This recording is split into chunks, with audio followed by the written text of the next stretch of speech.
Hello everyone! Another day, another vlog. And this is the part 25 of my day in my life. Alam kong malayo pa, pero malayo na. As a content creator, ang hirap din talaga umisip or gumawa ng content every day. At higit sa lahat, sobrang hirap maging consistent. And I'm proud to say na kahit papano nagiging consistent ako sa paggagawa ng content. At dito nga maaga nga akong bumaba sa aming salon dahil nga meron tayong client. Sabi ko nga sa inyo, ang schedule ko or yung time ko ay minsan nakadepende din naman sa client. At the same time, sa akin din, sa availability ko. Minsan din talaga, nag-a-adjust talaga ako sa availability ng mga client. At that time nga, naabutan ko, may client na si Auntie Melody, tas ito yung client ko si Ate Beng. At ang fantasy namin dito is color plus miracle treatment lang. Hindi rin talaga nagpapariban to si Ate Beng. More on color plus treatment lang talaga yung pinapagawa niya sa akin. At that day nga is may client din na dumating si Ate Joss. Hindi naman siya makita sa salamin. Hindi nyo rin talaga sisinuhin yung salon namin dahil talaga sinasadya siya ng mga customer. At after nga dyan sa salon, umikot muna ako sa likod ng bahay namin para makita nyo naman yung pinapagawa namin ditong bahay-bahayan. Para naman kahit papano ma-update ko kayo kung ano ng status nito, kung anong itsura. Kasi nga, minsan nga hindi na ako nakakadaan, bumababa ako minsan gabi na. Kaya naman, since may opportunity tayo para makita yung status ng pinapagawa natin, so eto, ginrab ko ang opportunity.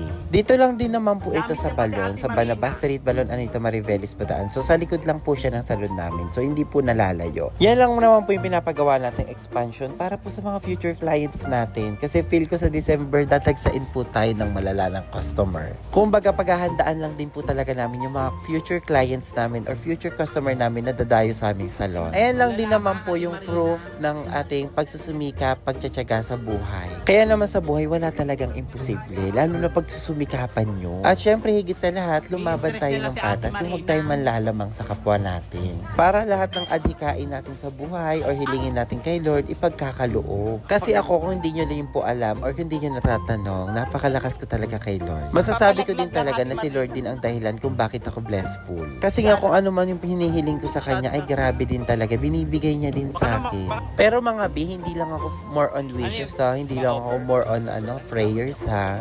I work on it. Or I work for it. At kung mapapansin nyo naman sa mga daily content or daily vlog daw ginagawa, makikita nyo din talaga na nagtatrabaho ako without least waste of time. Kaya para sa mga taong nagtsatsaga, nagsusumikap, naghihirap talaga ng malala, namnamin nyo yung paghihirap at pagsusumikap nyo dahil darating yung time na i-grant din lahat ng mga gusto nyo or nais nyo marating. One lesson in life, huwag kayong titigil sa mga pangarap nyo. Okay lang magpahinga pero huwag kayong susuko. Tandaan nyo sa bawat goals nyo, bawat target or bawat pangarap nyo in life, hindi pwedeng wala kayong pagsubok na pagdadaanan. Dahil kasama yan upang patatagin or palakasin kayo ng panahon at pagkakataon. At naniniwala ako sa bawat pagkakamali or sa bawat pagtumba or pagkakadapa, matuto tayong bumangon at bumawi at mas lalo pa natin palakasin yung ating mga sarili. Dahil ganyan ko nilalabanan ang hamon ng buhay. At hindi sa lahat ng pagkakataon naaayon sa atin ang panahon at ang mga kagustuhan natin. Kaya kailangan minsan mag-adjust talaga tayo sa panahon at sitwasyon. Kagaya na lang nito, walang kuryente. Kaya gawa ang paraan ang mga bakla.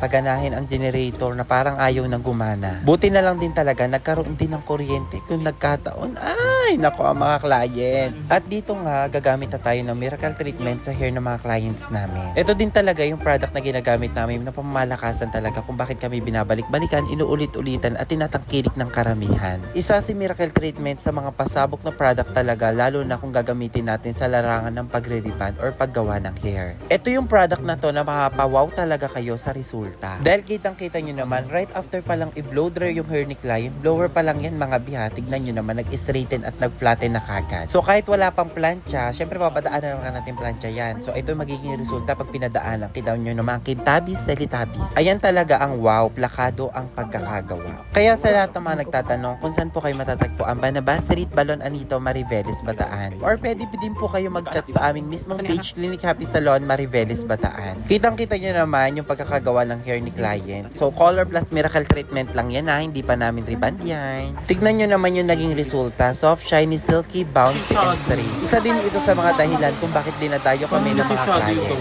At kung makapansin nyo naman, plakadong-plakado talaga ang pagkakagawa. Ang nakakatawa lang sa mga clients namin dito, right after namin sila gawa ng hair, na ang gaan-gaan daw talaga ng hair nila. Tapos, alam mo yung feel na feel talaga nilang nagpagawa sila sa amin. Yung makikita mo sa mukha at kilos nila, yung satisfaction. Although kahit kami din naman, napapawaw din kami sa mga gawa namin. As in talagang na-amaze din talaga kami. Kasi before, ako din naman, nagsimula din naman ako sa pagre-ribbon na hindi ganun kaganda yung gawa. As in parang wala pang wow. Unlike ngayon na ibang-iba na din talaga ang gawaan namin. Yung before, yung kinakabahan kami sa mga client. Pero ngayon, yung client na yung kakabahan sa amin. That's how experience and life change us. Walang bagay yung hindi natin pwedeng matutunan. Then right after namin sa salon, umuwi na ako dito sa Maangay para magtiklop ng mga damit. Dahil nakita nyo naman kahapon, naglabada kami ni Kim. Tapos ngayon naman yung pagtitiklop na namin dahil tuyo na yung mga binilad. Kaya naman kung mapapansin nyo sa mga daily content ko, sinasama ko talaga halos lahat ng routine na ginagawa namin. Kumbaga, sumasalamin talaga yung content namin sa reality of life or sa tunay na buhay, ganon. I'm sharing this or I'm making this content not to brag, but to set myself as a good example. And of course, to inspire others to do the same. Then right after namin magtiklop ng damit, ito na si Kim, nag-TikTok na siya na para bang nagpapakyut na naman siya sa camera. Hiniram niya lang tong phone ko, tas eto na, nakita ko na meron na siya kagad video na para bang nagpapakilig na naman siya. Dahil fantasy mo naman yan, sige pagbibigyan ka na namin. Dahil fresh at bagong ligo ka, sige ayan, time mo na ng exposure. Di kita lalaruin, tipong araw-araw tayo na magkausap, di nila kaya paglayuin. Hey yo, what is this guys? Nandito kami ngayon. Pupunta kami ngayon sa salon. Samahan nyo kami ngayon. Okay. Tara na. Sabayan na ulit. Mo talaga may Ayan, bitaw. guys, oh. Kala mo talaga may bitaw eh. Nakulimlim yung ano ngayon. Yung Kala mo talaga may bitaw. sa mga si Precious. Ay, shala. Ganda na driver ko ngayon. Bagong ligo. Okay, araw-araw ko. Ano pa yun? Ano naman?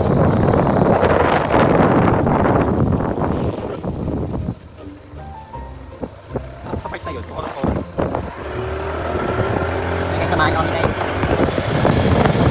Maganda lang.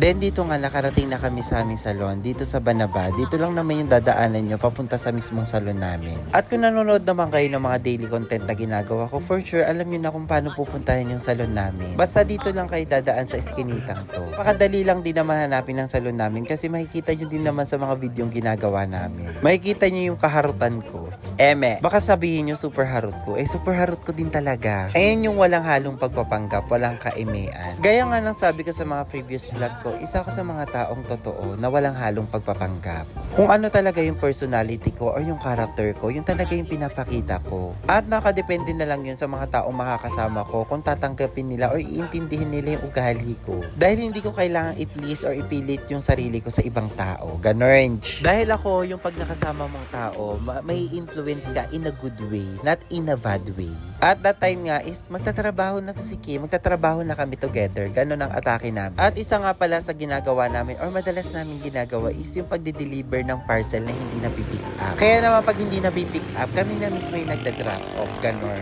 And right after naman noon, pumunta na kami sa palengke para bumili kami ng mga ingredients na kailangan namin gamitin. Dahil alam nyo na, napapadalas yung pagbe-bake namin, kaya nauubos din talaga yung mga ingredients namin, kaya kailangan natin mag-restock. At dito nga kay mami kami napapadalas bumili ng mga ingredients kasi nga, mura nga sa kanila, kung saan mura doon tayo. At buti na lang, meron tayong assistant agent si Kim, pinagbubuhat tayo ng mga bilihin as a Disney princess tayo. Then right after nyan, umuwi na rin kami para kahit papano ma-set aside na namin yung mga ingredients. Diba, papakita ko sa inyo yung video kung paano naglalakad si Kim, bit yung mga bilihin namin. Tapos sa ito, as a Disney princess, sarap-sarapan, o diba, walang buhat, ganda. Dati ako lahat nagbubuhat, ngayon may taga-buhat na tayo. Before kasi ang atake ko, ang lakas maka-bouncer or cargador. Iba din talaga yung feeling pag may taga-buhat. Syempre, right after namin mamili ng mga ingredients, ito naman si Bakla, busy-busyhan na naman sa pagre-recording ng mga parcel. Nire-record ko talaga yung mga name or contact number or yung address ng mga nag-order sa amin para nalalaman ko kung saan nakakarating yung mga products na tinitinda namin. By the way, yung mga products ng The Unbeatables, available po siya Luzon, Visayas at Mindanao at available po siya sa ating Orange app at sa ating Black app. Kaya naman kahit mag-post man ako hindi, may mga umu-order talaga. Nakakatuwa na sa products na to, as in talagang consistent yung mga customer, yung baga pa ulit-ulit talaga silang nag-order. Then right after namin mag-packaging, ito naman tayo, takoyaki time naman kasi may nag-order sa atin, so kailangan natin gumawa pag may nag-order. Hindi yun naman din talaga sisinuhin yung takoyaki na ginagawa namin dahil sobrang sarap din naman talaga niyan. Tapos syempre yung ingredients niyan, kami din talaga yung naggumawa or sarili naming recipe.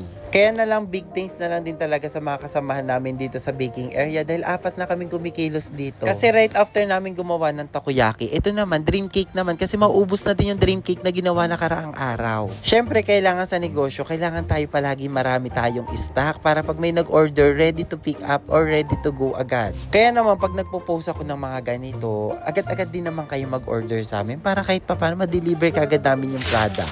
At habang nagbe-baking nga kami, iniwan ko muna dahil may delivery tayo ng pa-order. Tignan nyo naman, 5 yema cake, 5 dream cake, 5 takoyaki, tapos meron pa tayo macarons and brownies. At ayan, kasama ko nga si Mail dahil nga sasabay siya sa akin sa pag-uwi. Tapos ayan, sinama ko na din siya mag-deliver muna ng products. At dito tayo magdi-deliver sa isa sa pinakamayamang kong friend na si Mami Larry. Kaya lang wala siya. At dito lang si Carlo, ang kanyang assistant. At syempre pumasok muna kami sa bahay nila para kahit papano naman mag-ikot-ikot tayo, maglibot-libot tayo at magsarap-sarapan lang. Ganun lang atake natin. Isa sa pinakasyala din talaga yung bahay ni Mami Larry. Simple lang pero may wow, ganun. Wala that time si Mami Larry kasi nga may pinuntahan siya. Kaya naman after nun, bumalik na din ako sa baking area kasi nga may trabaho pa tayong kailangan trabahuin or kailangan nating tapusin. Di ba kung mapapansin nyo, sobrang busy kong tao, sobrang dami kong pinagkakaabalahan. Kaya wag din kayo magtataka kung madami kayong pinagkakaabalahan or madami kayong pinagkakabisihan. Wag kayong magtataka kung bakit kayo nagiging blessful. Kasi kung bakit kayo nagiging blessful, lahat ng yung pinagsisumikapan nyo din talaga. Kaya kung mapapansin nyo, pag tumatambay kayo, wala kayong ginagawa, huwag kayong magtataka kung walang darating sa inyong blessing. Kaya sa buhay, ang dami nating option para umasenso or para mag-grow. Kaya naman, araw-araw nating labanan ang katamaran sa mundo. Kasi nga naniniwala ako na ang katamaran talaga yung kalaban natin everyday. Kasi ako, to be honest talaga, yun talaga yung nilalabanan ko everyday na wag talaga ako maging tamad in just a day, ganon. Kailangan tayo talagang sipagin everyday, ganon ang atake. Wait lang, magpakit ka muna, Kim. Ay, pakit nga siya. And right after namin mag-bake, syempre, nagutom ang mga Mima Mors. Kumain muna kami dito. Dito na kami kumain kasi nga, tinatamad ako kumain sa maangay. So, dito na lang kami sa baking area at nagsaing naman kami dyan. Syempre, pag napagod tayo, nagtrabaho tayo, wag natin kakalimutan na pangalagaan yung pangangatawan natin. Kaya lagi tayong kakain. At itong si Kim, siguro mga pangatlong kain niya na yan. Ewan ko ba dito kay Kim, mayat maya gutom. Di pagkain na magagawa, pinapakailaman. Wala tayong magagawa, pantasin niyang kumain, pagbigyan na natin. Baka kasi biglang umuwi ng Batangas yan pag nagutom. Eme. At ito nga yung naging resulta ng kakakain na para bang lumalaki na yung kanyang tiyan. Sige, para maging butete ka na lang soon. Tiyan yung lumalaki, pero yung height na iwan. Kung nasi-share lang talaga yung katangkaran, isi-share ko to sa'yo. Pero ganun talaga, that is life. Hindi lahat ibinibigay, kaya matuto tayong tanggapin kung anong pinagkaloob sa atin. At ito nga, nakalabas na kami sa Banaba. So, ito na yung pauwi na kami sa Maangay. At sabi ni Kim, siya na daw ang magdadrive. At kung mapansin nyo nga, or kung napanood nyo sa mga ibang video, kung tinuruan ko mag-drive si Kim ng motor dahil nga hindi siya marunong mag-drive. At least ngayon, naaangkas niya na ako. Naaangkas niya na ako pag walang kasalubong na sasakyan or pag wala masyadong sasakyan kasi hindi siya kinakabahan. Pag madami sasakyan, natatakot pa siya. I think around 11 or 12 na to, kaya naman hindi na siya kinakabahan sa mga makakasalubong. At finally, nakauwi kami ng yan na naman tayo. Yan dito na sa naman tayo. Maangay.